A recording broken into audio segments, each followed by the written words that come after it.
Consciência limpa e mente tranquila. Tem uma coisa que eles não sabem o que é e tão longe disso. Sejam todos muito bem-vindos ao segundo episódio de Insanidade.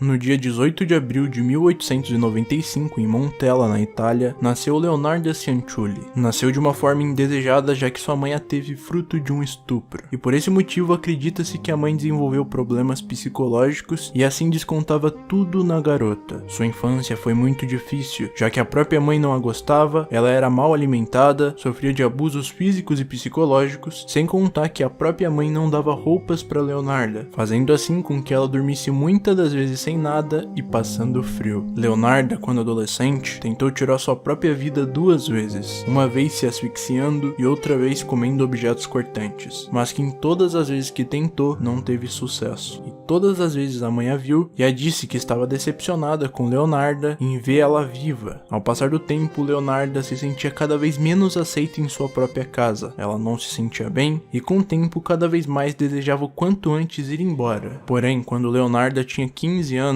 os seus pais arranjaram um casamento com um primo dela, só que Leonarda não queria esse casamento, e sentia que os pais só fizeram isso para se livrar dela o quanto antes. E a partir daí, Leonarda começou a fazer de tudo para que o casamento não desse certo, e de fato não deu certo e não aconteceu.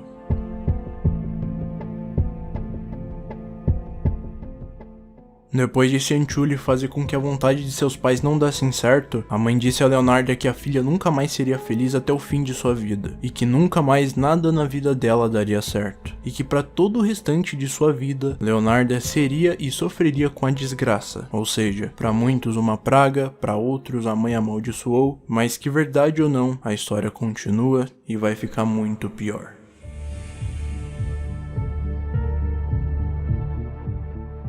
Como Leonarda não casou com seu primo, em 1914 ela decidiu se casar com um sujeito chamado Raffaele Pansardi, que era funcionário de um cartório. E é aí que novamente Leonarda afirma que nessa ocasião a mãe da mesma a amaldiçoou novamente. Em 1917, com o matrimônio desaprovado pelos pais, Leonarda decidiu ir morar na cidade natal de Pansardi, na província de Potenza. Em 1921, já com 33 anos, instalada e bastante respeitada no município, Leonarda foi presa e condenada por fraude, onde passou alguns anos e em 1927 ficou em liberdade, e mudou de endereço mais algumas vezes e todas as vezes algo ruim aconteceu, chegando ao ponto de até mesmo a casa dela ser destruída pelo terremoto de Irpínia em 1930, até ela finalmente se instalar em Reggio Emília, onde ela abriu uma loja e de novo, Leonarda era novamente bastante popular e respeitada. Nesse meio tempo de todos os acontecimentos, Cianciulli teve 17 gestações durante o casamento, mas perdeu 3 filhos por aborto, 10 morreram na juventude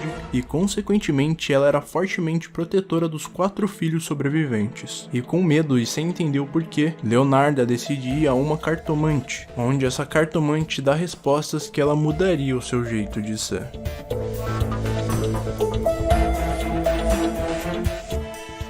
A cartomante disse a Leonarda que nas cartas mostrava que ela se casaria e teria filhos, mas que todas as crianças morreriam jovens. Segundo informações, Cianciulli também visitou um cigano que praticava a leitura de palma da mão. Ele disse: "Na sua mão direita eu vejo prisão, à sua esquerda um asilo criminal." E é aí que Leonarda começa a mudar.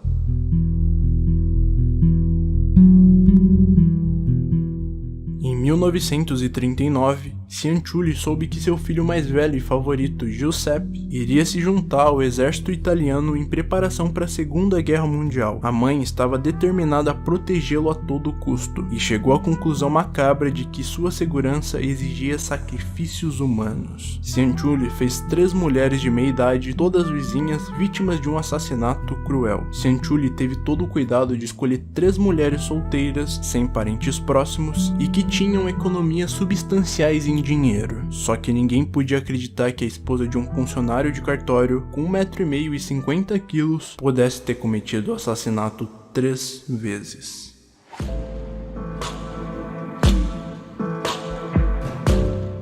Faustina Sete, Francesca Suave e Virginia Cassioppo foram essas 3 vítimas de Leonarda. Faustina, Francesca e Virginia caíram ambas em conversa de Leonarda, onde a própria Leonarda dizia que iria arranjar um namorado para Faustina e empregos para Francesca e Virginia. Leonarda era tão boa de papo que conseguiu convencer as 3 a escrever cartas e cartões postais aparentes, onde as 3 mulheres diziam que estava tudo bem. Só que bastava as 3, cada uma de uma vez, ir até a casa de Leonarda, conhecer o tal amor ou saber sobre o emprego, que Leonarda Cianciulli oferecia a elas copos de vinho, só que nesses copos continham drogas. Depois das vítimas beberem e ficarem desacordadas, Leonarda matava suas vítimas com um machado e arrastava os corpos para um armário. Lá, ela sempre cortava os corpos em 9 partes, coletando o sangue em uma bacia. E o pior de tudo é o que ela fazia depois disso.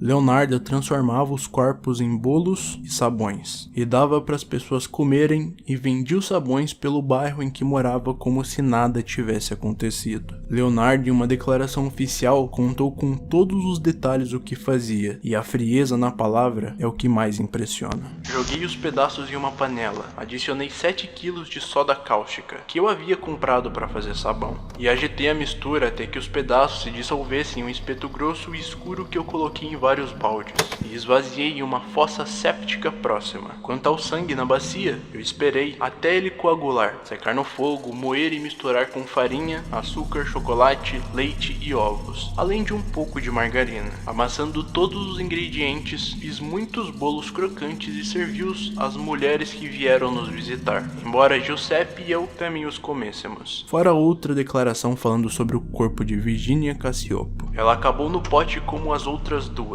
Sua carne estava gordurosa e branca quando derreteu. Adicionei uma garrafa de colônia e, depois de muito tempo fervendo, consegui fazer um sabão mais aceitável. Dei barras a vizinhos e conhecidos. Os bolos também eram os melhores. Aquela mulher era realmente doce.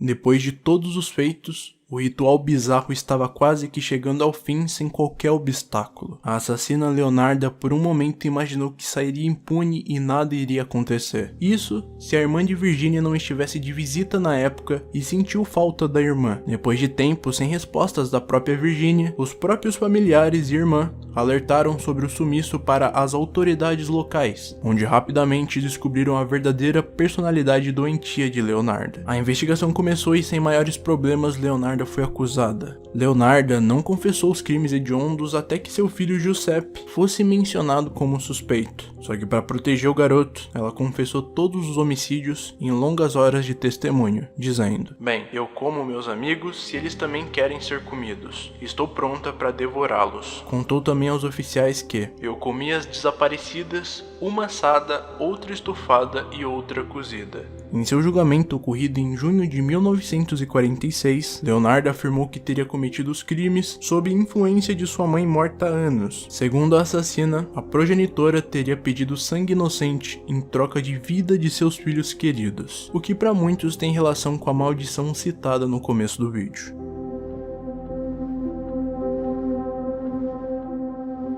Em julho de 1946, Leonarda foi sentenciada à hospitalização durante 3 anos em um asilo criminal, além, é claro, de 30 anos de prisão. Ela morreu aos 76 anos, vítima de uma apoplexia cerebral, em outubro de 1970. E esse foi o fim de Leonarda Cianciulli, uma mãe nada normal e que foi um dos casos mais bizarros e macabros da Itália.